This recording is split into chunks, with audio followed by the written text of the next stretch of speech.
el honrado, en el viejo sentido, que esa palabra tiene, porque es doble. Honrado significa ser honesto, y honrado significa recibir un honor. Esas misturas maravillosas del lenguaje cotidiano me plantean no solo el hecho de que me hayan invitado a esta maestría que tiene mucho de original, en el sentido de que recoge la que fue, de alguna manera, el cimiento de la Universidad de Uniminuto. Recuerdo que la primera vez que yo vine a Uniminuto, yo no sabía que Uniminuto empezó, en realidad, con una carrera de comunicación, con un plan. Pero, como veíamos esta noche, empezó con algo que fue el proyecto social y comunicativo del barrio y de toda la acción de el padre que creó este espacio. Entonces, en este sentido, digo, agradezco de veras que me hagan partícipe de la celebración de esto que, sin duda, puede marcar un momento y un espacio de renovación de las maestrías en comunicación. Desgraciadamente, el Ministerio de Educación, durante la presidencia de Uribe, tuvo una mujer muy valiosa de ministra de Educación, pero hizo, para mí, dos cosas terriblemente negativas para este país. Lo tengo escrito en un libro que se hizo colectivo en Cali, cuestionando la idea de los ECAES, que unifica absolutamente la enseñanza de cualquier oficio en Colombia, desconociendo que la diversidad geográfica, social, cultural del país es tan importante o más que su unidad. Porque la unidad lo es no en la manera en que impone una sola manera de ver, sino al revés, una unidad rica en diferencias.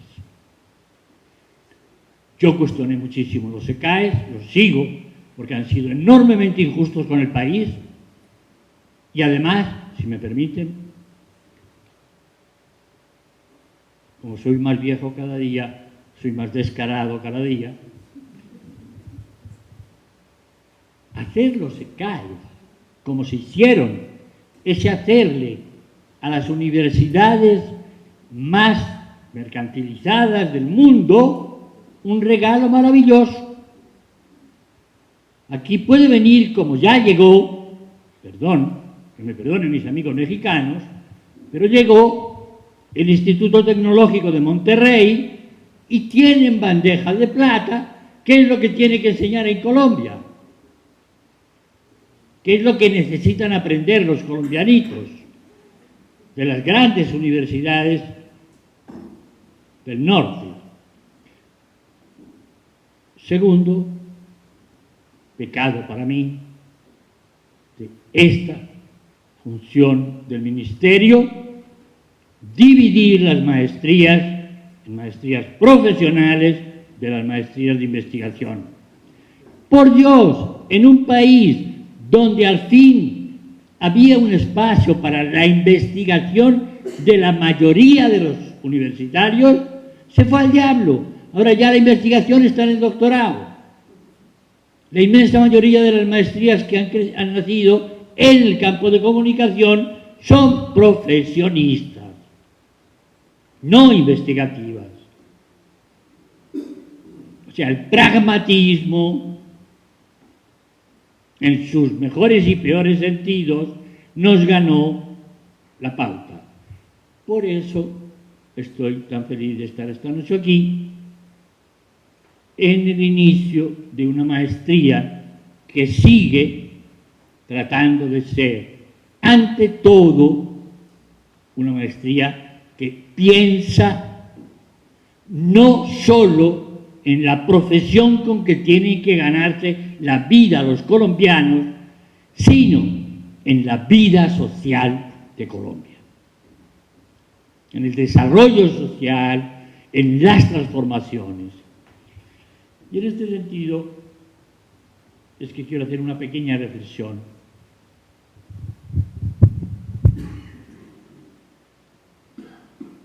Que parte de ponernos en contexto. Y el contexto es que llevamos un año, un mes y una semana en la que han desaparecido gente muy importante de nuestro campo. Y el primer deber de memoria es que lo recordemos. Se murió hace mes y pico un jamaiquino negro que medía 2 metros y que ha sido uno de los grandes transformadores de la idea de comunicación en el mundo desde Inglaterra, Stuart Hall. Yo tuve la suerte de conocer a Stuart Hall en Inglaterra, en un seminario hecho sobre un tema que les va posiblemente a hacer gracia. Nos invitaron un grupito de latinoamericanos, unos ingleses, que por primera vez en la historia de Inglaterra tenían crisis de identidad. Los ingleses siempre se rieron de las crisis de identidad de los italianos, los españoles, un poco también a veces de los franceses. Los ingleses nunca tuvieron crisis de identidad hasta que se hizo el túnel. Cuando se hizo el túnel, resulta que ahora ya hay paso de tierra firme entre Inglaterra y el continente. Entonces los ingleses entraron en crisis. Y nos llevaron a 3 latinoamericanos como expertos en temas de identidad. Ahí conocí a Stuart Hall y mi sorpresa fue esto. Yo esperaba un inglés y me encontré un negro jamaiquino grandísimo, cojo. Cuanto más grande es uno, más se ven esos efectos, pero con una independencia intelectual como he conocido pocas en mi vida. Les puedo decir que el regaño más grande que se nos ha hecho a los latinoamericanos, no solo de comunicación, sino de ciencias sociales, fue el que nos hizo Stuart Hall en Stirling, en Escocia, al decirnos: en América Latina esto fue hace unos 18, 19 años, al decirnos lo que era verdad, en las ciencias sociales de América Latina no ha entrado la perspectiva de género. No es meter solo el tema de la mujer en el tema del reconocimiento de la desigualdad social, cultural, política, laboral. No es meter el tema, es meter la perspectiva de ellas, el modo como las mujeres ven el mundo, porque son más de la mitad del mundo. Y resulta que esa media mitad del mundo no ha tenido ni la mitad de la voz que han tenido los machos. Nos hizo un reclamo muy serio, y digo, no a la gente de comunicación y cultura, sino a las ciencias sociales latinoamericanas, lo cual era verdad. Y ahí me descubrió que él no vivía solo del mundo anglosajón, sino que estaba muy pendiente del mundo caribeño y por ende, de alguna manera, del mundo latinoamericano. El segundo que se nos ha ido y que hay que hacerle memoria es Ernesto Laclau. El argentino Ernesto Laclau fue pionero en repensar lo que la política había sido en América Latina y pionero en, de alguna manera, salir de la dictadura de las ideologías, del concepto de ideología que en cierto marxismo llegó a sustituir a la cultura y plantear el tema de la cultura política, de las culturas políticas. Y junto con Emilio de Ípola y otra gente de Portantiero, los tres argentinos reescribieron la historia del populismo argentino y del populismo latinoamericano, sacándolo de la visión que la propia izquierda había hecho de que el populismo en América Latina, estoy hablando de Cárdenas en México, Getúlio Vargas en Brasil, Perón en Argentina como figuras, o Eva Perón en Argentina, digo, sacarlo de la visión de que era simplemente un fascismo domesticado a lo latinoamericano. No es que no hubiera ciertos hilos, ciertas formas de presencia de autoritarismos, pero es indudable que el populismo histórico de los años 20 a los años 60 en América Latina fue una invención latinoamericana que nos posibilitó por lo menos un primer paso en la extensión de la ciudadanía a todos. Creo que una de las claves de lo que fue el trabajo y el pensamiento de Laclau tuvo que ver con una ciudadanía extendida a la sociedad entera. Y en ese sentido le debemos montones los que trabajamos en ciencias sociales en América Latina. Y en esa misma semana, Laclau se murió un domingo en Sevilla, yendo a hacer una conferencia, y en esa misma semana se nos murió Eliseo Verón, uno de los grandes, de los más profundos pensadores de la comunicación en América Latina, de los más aportadores a la investigación, a cómo hacer investigación en el campo de comunicación no solo desde la semiótica, aunque él fue realmente el primer pensador desde América Latina de los discursos, de las formas discursivas de la comunicación, y puedo testimoniar, por la última vez que le vi fue en Bogotá, fue cuando vino a la Cátedra UNESCO de la Javeriana, que aceptó, y no era fácil que Verón aceptara estas cosas, aceptó que su presencia 3 días en la cátedra fuera una conversación conmigo sobre la situación política de Argentina.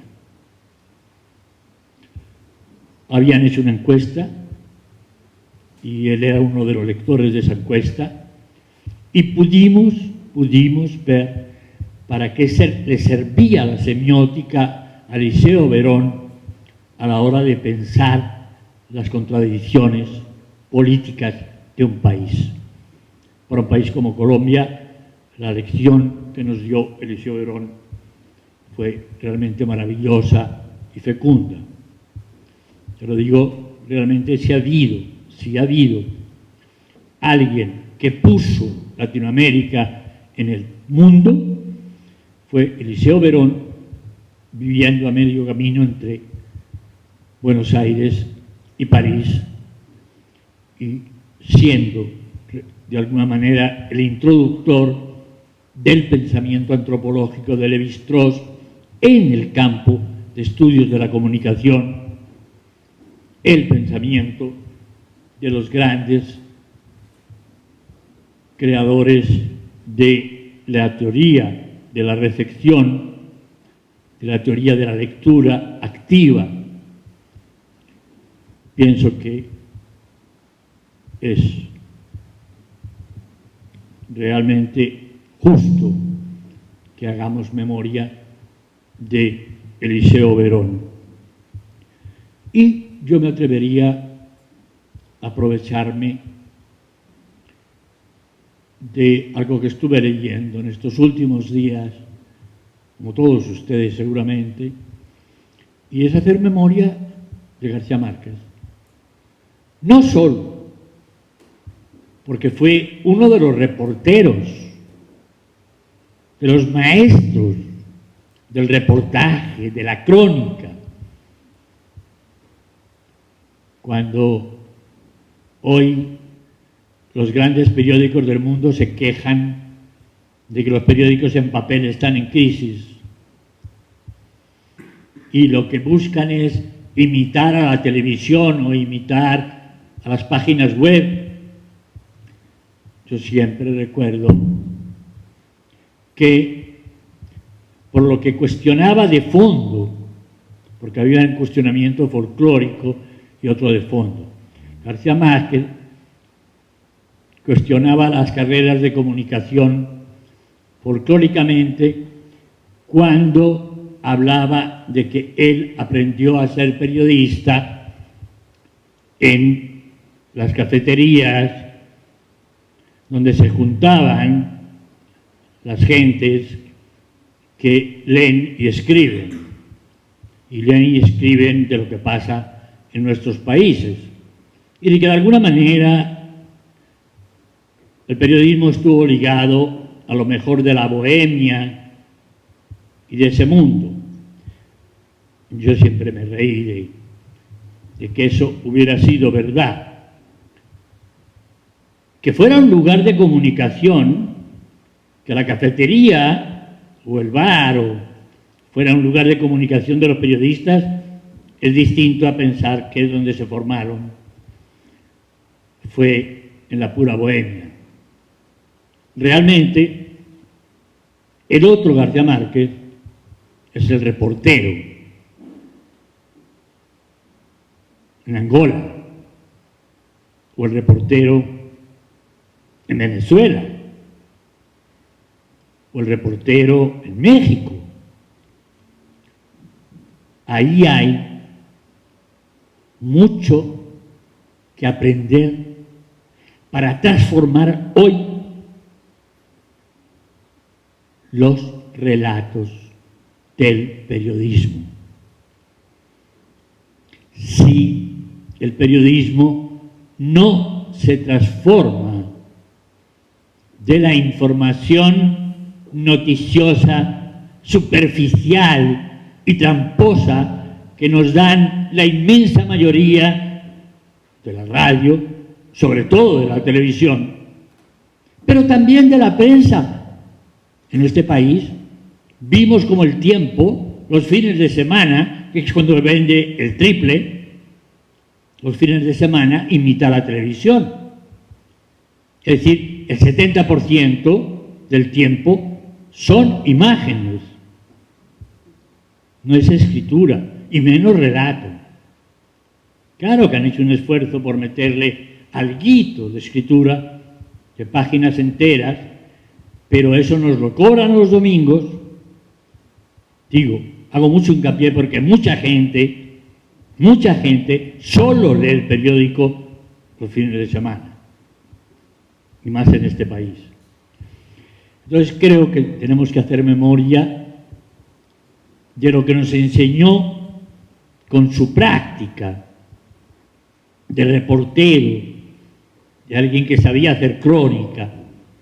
Es maravilloso que quien escribió 100 años de soledad haya escrito crónicas como las que escribió García Márquez, relatos de vida de la gente. Y en ese sentido, digo, quería comenzar haciendo este pequeño acto de justicia de nombrar a esta gente que siguen siendo, todos ellos, alguien que hay que seguir leyendo, porque sea desde Europa o sea desde América Latina, 3 de ellos son latinoamericanos, nos han dado ingredientes claves para repensar no solo la tarea del comunicador, sino los modos de entender la comunicación. Mi segunda reflexión tiene que ver con el momento que vive el país. Yo no puedo desligar esta maestría que nace hoy sin exigirle que ponga en el primer plano de todos los cursos, de todos los seminarios, de todos los proyectos, el posconflicto. El tiempo de el perdón, una palabrita que aquí no quiere usar nadie, el perdón. Sin perdón este país no sale de la guerra. Pero tengo que decir, hay entre los intelectuales colombianos que hace una especie de repugnancia, de rechazo a la palabra perdón, como si la palabra perdón fuera una palabra bastarda, no me cae tan claro, porque es una palabra que ha estado ligada a ciertos tipos de religiosidades que son vistas por muchos intelectuales colombianos, profesores de universidades, como algo anacrónico.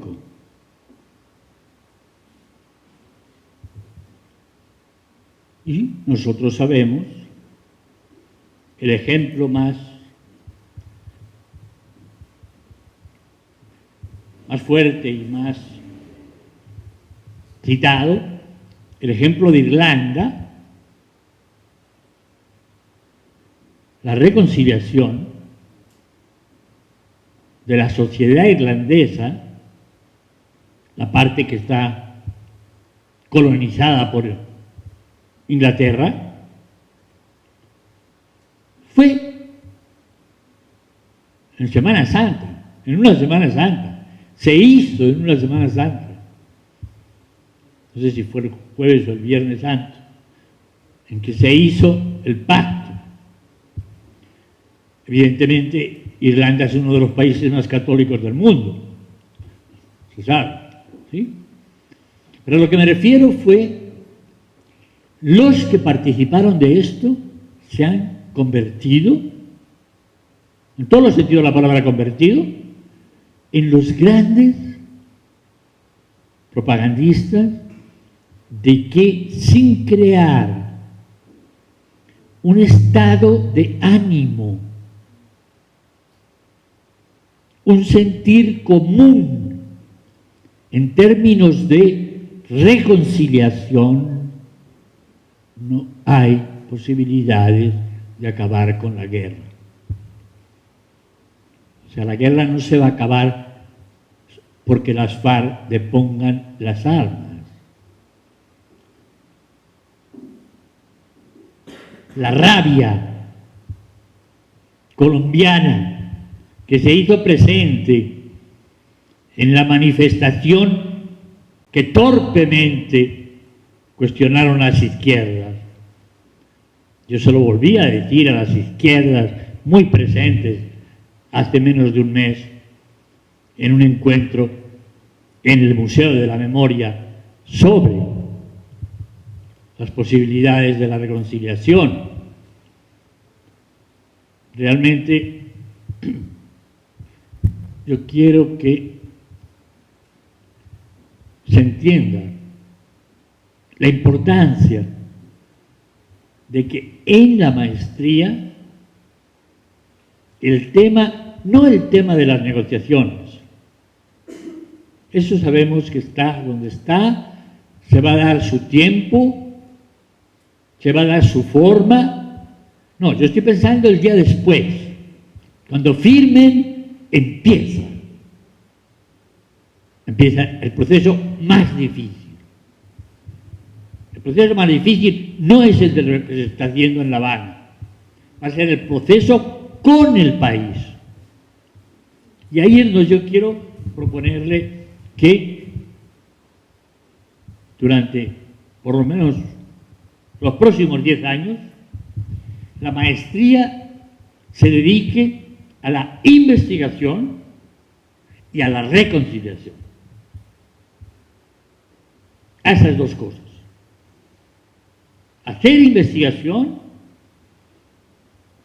sobre desigualdad social, sobre desconocimiento cultural, sobre diversidad política, y de otro lado, ya que está además en una institución religiosa que no lo oculta y que al revés ha tratado de convertir su dimensión religiosa en potencia de imaginación y de innovación, creo que hay que empezar a leer en la maestría textos sobre reconciliación. Sudáfrica, Chile, Argentina, tienen un montón de libros. Irlanda, sobre los procesos de reconciliación. Lo que empezó el día después de que los negociadores negociaron.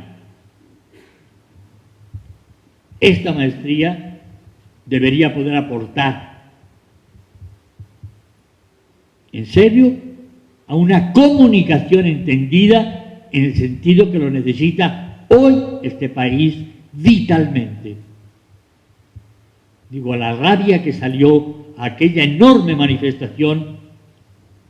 Otro día, Medocero Medina, un historiador importante de este país, que conoce muy bien este país, me reprochaba, después de mi conferencia en este acto, les decía que se hizo para preparar el posconflicto, que ese día lo que salió seguía siendo la rabia de los ricos y de los convencidos por los ricos a través de los medios. Creo que no.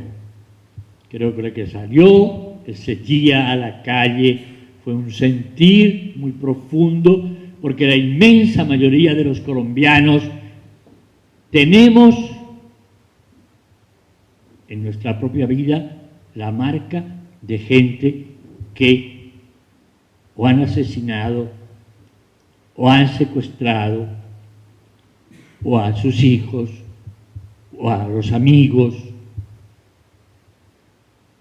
Lo que allí salió fue un rencor y una sed de venganza que o somos capaces de hacerle un tratamiento en serio, o Colombia no va a salir de la guerra. Yo le propongo a esta maestría que se tome muy en serio, que pongan como una clave estudiar los procesos de reconciliación en Sudáfrica, en Chile, en Argentina, digo porque ha habido una enorme cantidad de publicación sobre esto, porque nos va a ser muy necesario para que la palabra comunicación no se quede sonando a sí misma, sino que encarne la comunicación que necesita hoy el país. Una comunicación capaz de reconciliarnos, y que solo puede pasar por un proceso de aprendizaje a perdonar. Y para terminar, yo quería situar un poco esta maestría también en relación con sus apellidos, que me lo permiten así. Es una maestría en comunicación, desarrollo y cambio social.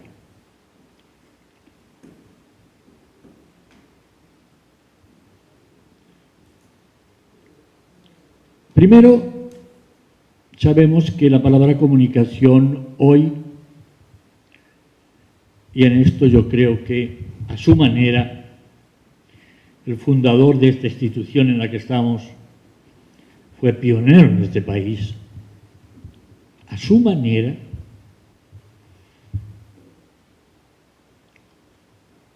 el padre García Herreros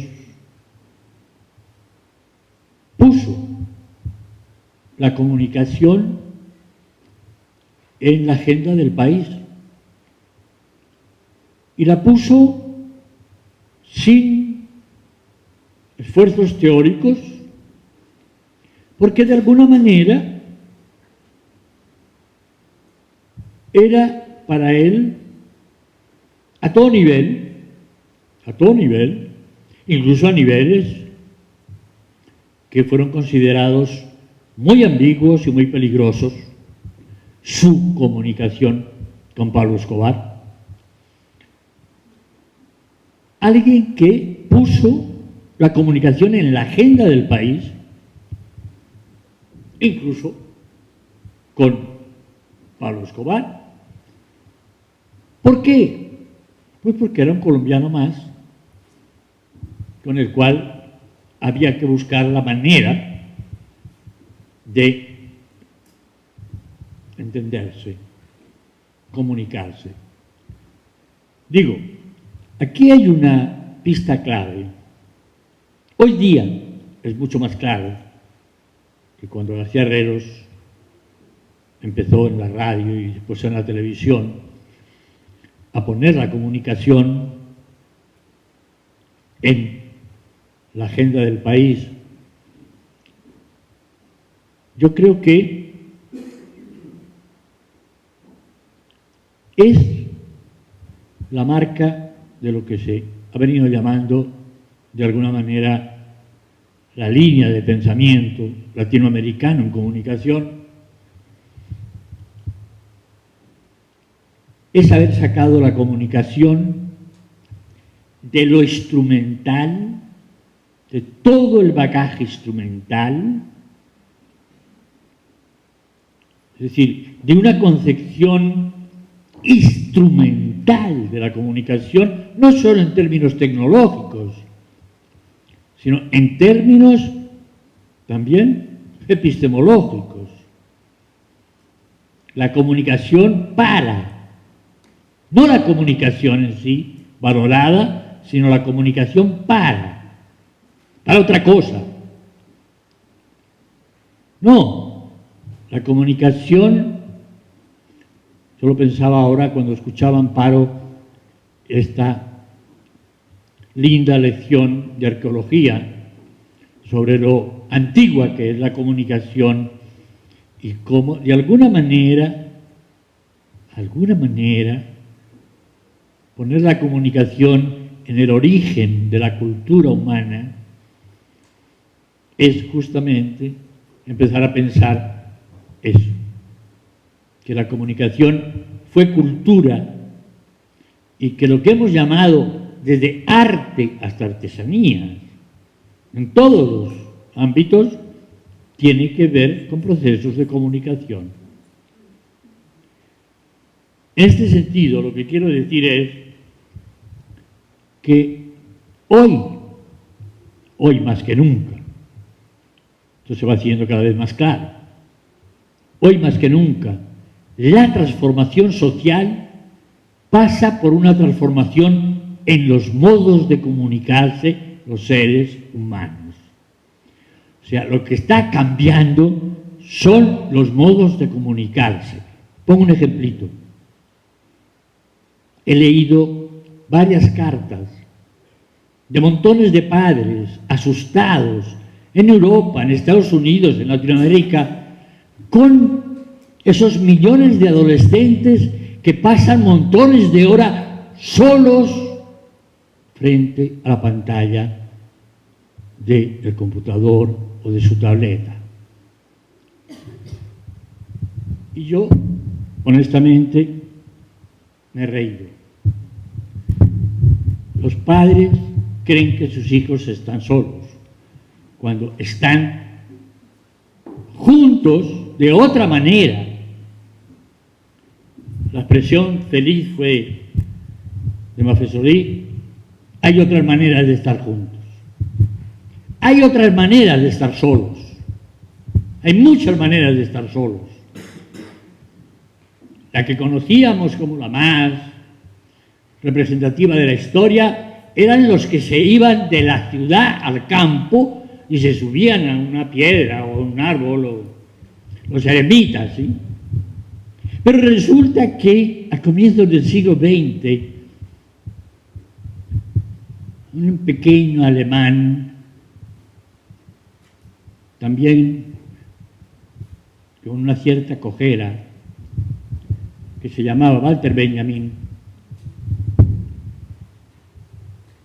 nos contó que ya había otra soledad mucho más profunda que la de los solitarios del campo, y era el habitante de la ciudad en una gran avenida perdido en una inmensa muchedumbre de gente. Ese estaba mucho más solo que los que se iban de la ciudad al campo. En medio de la muchedumbre, la modernidad da a luz un nuevo modo de estar solos. Tan solos como yo lo vi en una ciudad grande de Europa, un muerto en la calle al que todo el mundo le sacaba el cuerpo. No existía. No lo veían. Y la mayoría ese día, me imagino que hizo todo el esfuerzo.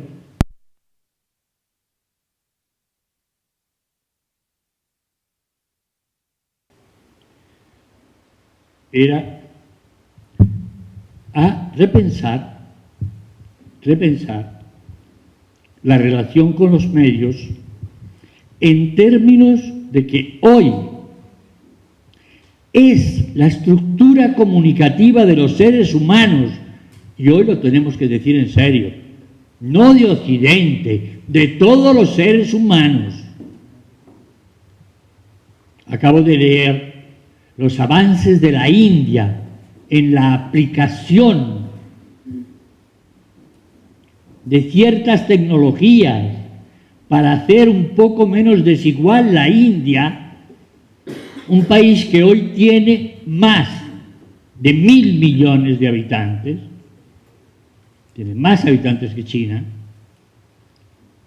y leía una pequeña resumen de una investigación de unos norteamericanos aprendiendo de lo que los indios de la India están haciendo para poder pagar la pensión a millones de ancianos en la India, a los que no les llega la pensión, les llega el 30% o el 40%, porque el otro tanto por ciento se lo tragan todos los intermediarios. La posibilidad de ponerles la plata digitalmente en su casa. Ya lo han hecho, y en el primer experimento los ancianos de la India han ganado el 20% de lo que perdían. ¿Qué estoy diciendo? Por favor, si nunca hablar de comunicación fue hablar solo de medios, fue hablar de lenguajes, fue hablar de relatos, fue hablar de encuentros y desencuentros, es decir, de formas en las que creemos que nos comunicamos y en formas en las que no sabemos que nos hemos estado comunicando. Hoy más que nunca, la transformación tecnológica no solo produce, la transformación tecnológica expresa los procesos que venían transformando las formas de comunicación humana. Entonces, en ese sentido es que yo planteo que a nivel de la visión de García Herreros hubo una comprensión de la importancia de la comunicación como poca gente lo tuvo en este país, y digo, esto le plantea a la maestría, a la primera maestría, yo no sabía que era la primera maestría ya oficial de dentro de esta institución, le plantea la necesidad de encarar la investigación de cómo están cambiando las formas de comunicación de los colombianos, porque están cambiando. Padres e hijos, comunicación de pareja, comunicación empresarial, laboral, qué está pasando en las fábricas, qué está pasando en las empresas. Yo no encuentro investigación social sobre esto en Colombia, poquísimo. Encuentro montones en Estados Unidos, encuentro montones en Europa. Hoy día es uno de los temas que está en los periódicos, cómo se está transformando las relaciones, no solo de arriba para abajo y de abajo para arriba, sino las relaciones entre los trabajadores de una misma empresa. Cómo la competitividad se ha metido hasta tal punto que la pelea por el puesto vuelve a la gente claramente. El otro es mi enemigo más. Digo, aquí hay un desafío. La maestría, pensando el tiempo del posconflicto, Y para ello, por lo menos, leyendo la reflexión, el pensamiento que han elaborado países que han pasado por procesos muy, muy densos de transición a la reconciliación.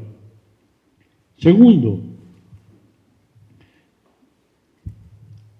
desafío tiene que ver con la palabra desarrollo. La palabra desarrollo es muy ambigua, es muy contradictoria y le queda todavía demasiados ingredientes, incluso en las elaboraciones más utópicas, le quedan ingredientes de una visión de un desarrollo por decreto, de un desarrollo porque sí, de países que deciden desarrollarse. Y entonces, niños, ancianos, a desarrollarse. En América Latina tenemos una experiencia larga. Yo llegué en plenos tiempos del desarrollismo, el año 63, en pleno euforia desarrollista. Claro que los latinoamericanos inventamos la teoría de la dependencia, pero la teoría de la dependencia también tenía sus bemoles, porque acabábamos echándole la culpa siempre a los de afuera. Aquí adentro no había habido complicidad, no había habido participación, eran los malos que vinieron, nos explotaron, se fueron, y aquí no pasó nada.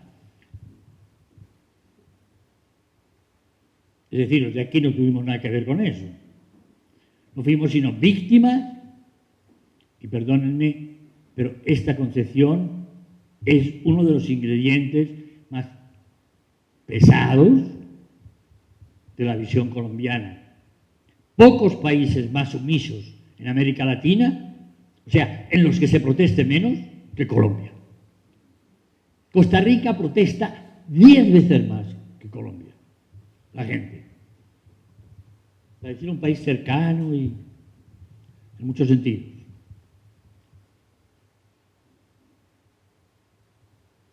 El desarrollo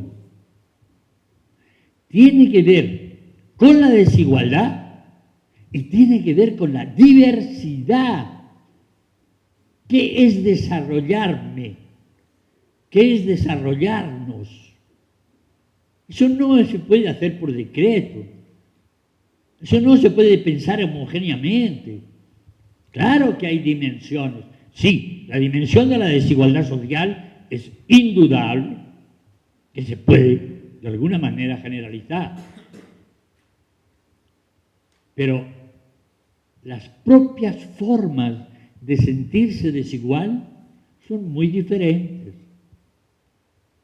La manera como la gente resiente la desigualdad muchas veces pasa más por el modo de tratarlos que por la real distancia social. Hoy leía un precioso texto de Juan Villoro sobre la Poniatowska, a la que le dieron ayer el premio Cervantes, y lo que ha hecho esta mujer en México. La inmensa mayoría de lo que ha escrito, el 80% de lo que ha escrito, no son novelas, son relatos de la gente. Y me acuerdo de ello por esto. Elena Poniatowska empezó a hacer sus entrevistas largas, su escuchar. A ella le interesaba escuchar a la gente que no existe. ¿Cómo así? Sí, Le contó ella a Juan Villoro: mira, en mi casa, ella era hija de unos polacos ricos, nació en París, llegó de 10 años a México y tenía una conciencia muy aguda. Dice: mira, cuando en mi casa estaban solo las empleadas y llamaba por teléfono a alguien, decía: no, pero es que no está nadie. O sea, ellas no eran. Ellas eran nadie. Poniatowska quiso conocer los relatos de los nadie. De los nadie. Yo creo que ahí está esta otra cara, esta otra dimensión del desarrollo. El desarrollo no son solo procesos de otorgamiento de bienes, servicios, capacidades, sino, y por eso yo hacía hincapié en la clave, sino de reconocimiento de dignidad.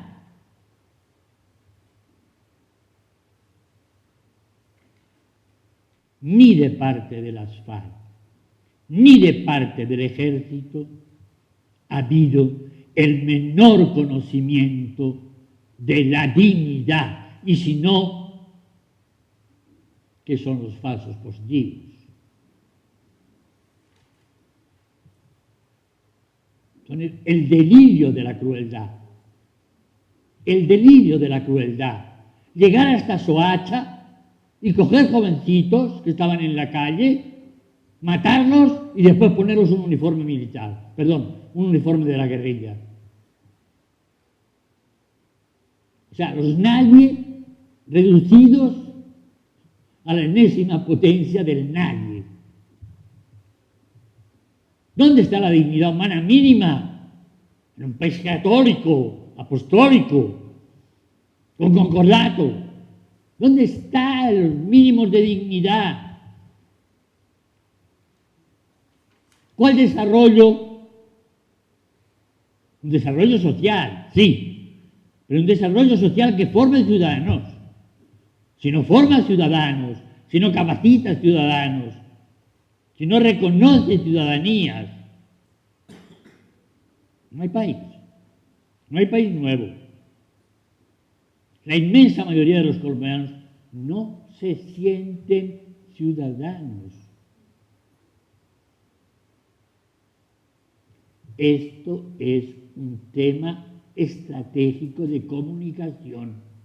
Nosotros creemos que la gente, pero la gente es muy distinta como nosotros creemos. El reconocimiento de ciudadanía es el primer paso para que la gente diga: yo soy capaz de perdonar.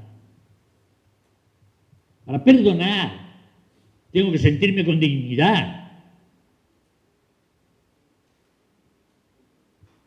La venganza no necesita dignidad, porque la venganza tiene que ver con, de alguna manera, la pulsión instintiva. Yo me vengo de quien me hace un daño. Estoy a nivel casi animal. Y no me toco ahí, pero ya, yo quiero terminar, debo terminar. Entre el perdón y la venganza está un tema que en Colombia no se ha estudiado, es el resentimiento.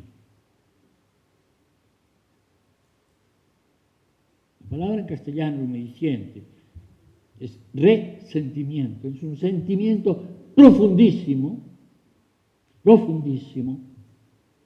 de ofensa. El resentimiento nace de haber sido desconocido, de haber sido ofendido, de haber sido humillado, como decía Dostoyevsky.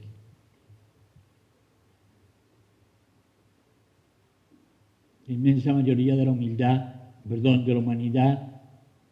es resentida porque ha sido humillada, despreciada, desconocida. Cambio.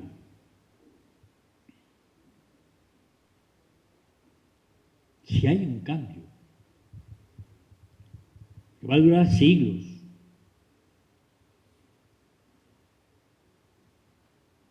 que nadie se confunda. Ese cuentito de comparar lo que está pasando en el mundo digital hoy con la invención de la imprenta es absurdo. La invención de la imprenta fue la multiplicación de la escritura en papel. Fue enorme, fue maravillosa.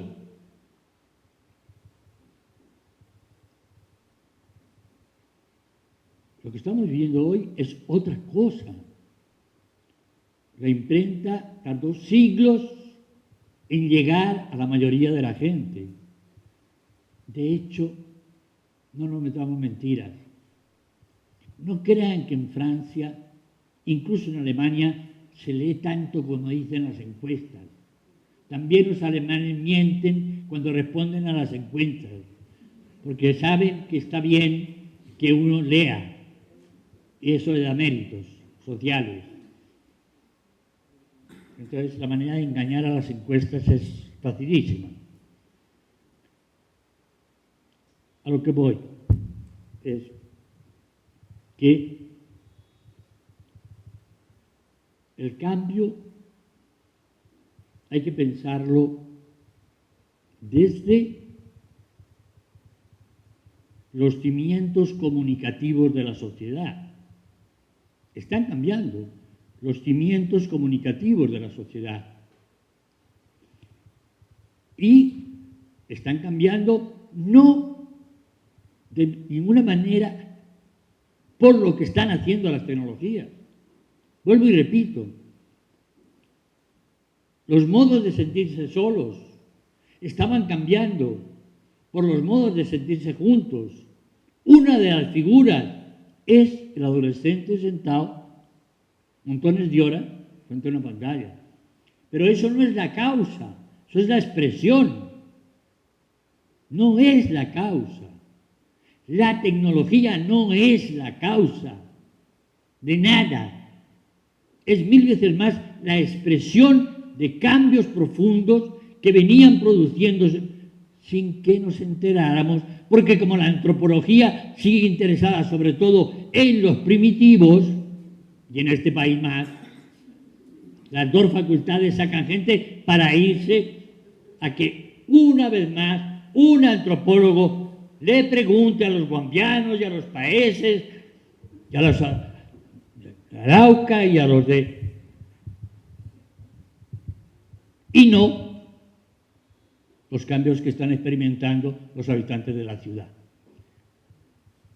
Digo, atención, cambio social hoy tiene que ver con la deuda vieja, pero tiene que ver con deudas nuevas. La deuda vieja es la igualdad. Estamos en uno de los países más desiguales del mundo, lo sabemos.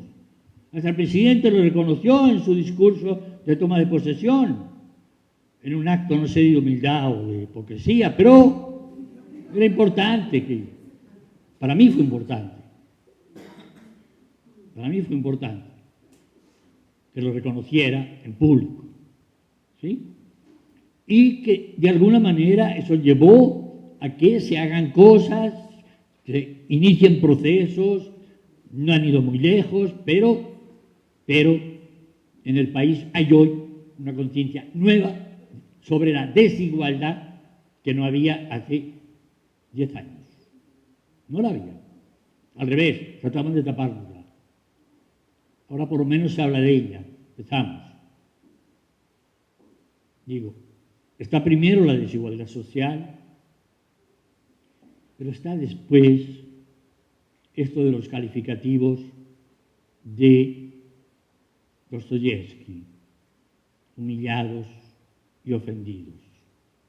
La mayoría de los colombianos, incluso los que no son los más desiguales de todos, hay sentimientos de humillación cotidiana. La manera como funciona nuestro Estado, la manera como funciona lo público, desgraciadamente, lo público para la gente son los funcionarios de cualquier tipo de oficina. Yo no olvidaré lo que me contó Antanas como la segunda preocupación clave que él tenía cuando llegó alcalde. Estábamos reunidos, un grupo de gente, repensando el tema en serio de la ciudad, de cómo transformar la ciudad, y nos dijo, la primera investigación que he pedido es cómo llaman los funcionarios de Bogotá a la gente. Porque había montones de funcionarios que ya a la gente la llamaban cliente. Y no eran clientes. Uno no es cliente de un servicio por el que paga, no de un servicio que le corresponde como ciudadano. Es otra cosa. Aunque tenga que comprar un papel. Pero la relación es otra cosa. Él quería saber cuál era el lenguaje con el que se nombraba a la gente en todas las instancias de lo público. Por ahí es. Por la manera como se califica a la gente. Yo termino, yo creo que entonces la palabra cambio necesita dos cosas. Una, hacerse cargo de cómo están sintiendo los colombianos los cambios asociados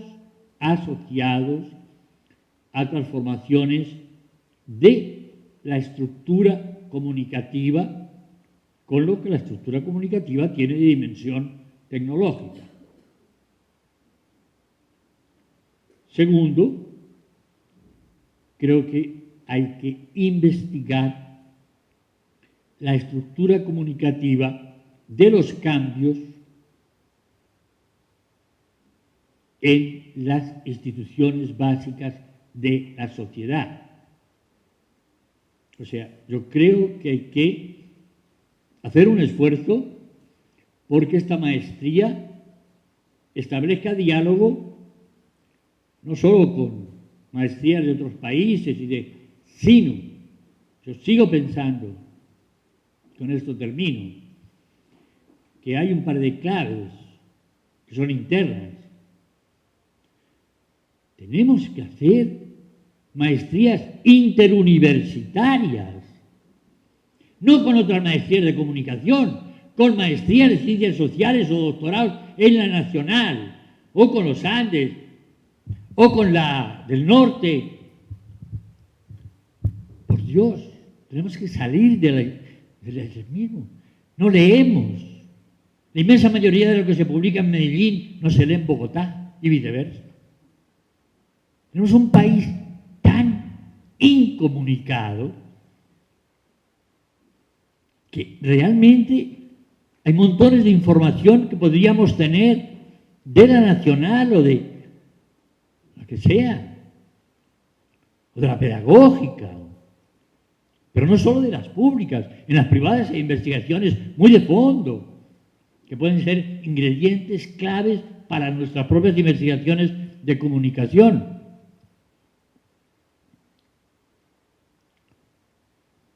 Creo que ya he hablado demasiado.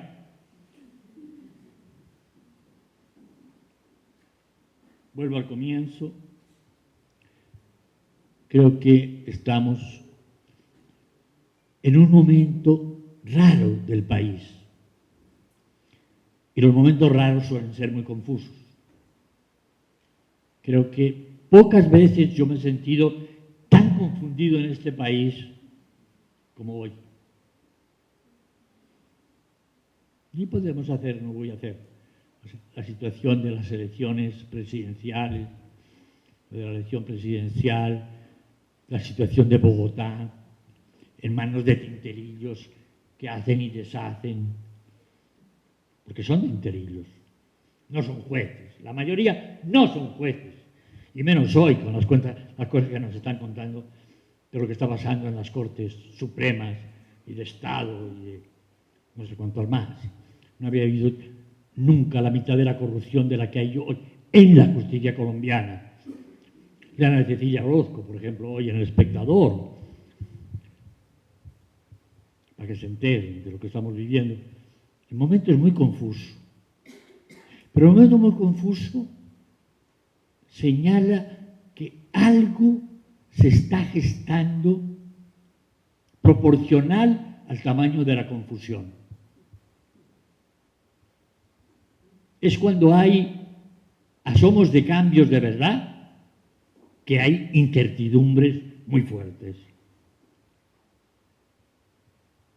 Por eso yo quiero felicitar a la Universidad El Minuto de Dios por darse la tarea de crear una maestría que quiere comprender el momento que está viviendo este país y aportarle lo mejor de su propia tradición, que ha sido pensar la comunicación entre los colombianos.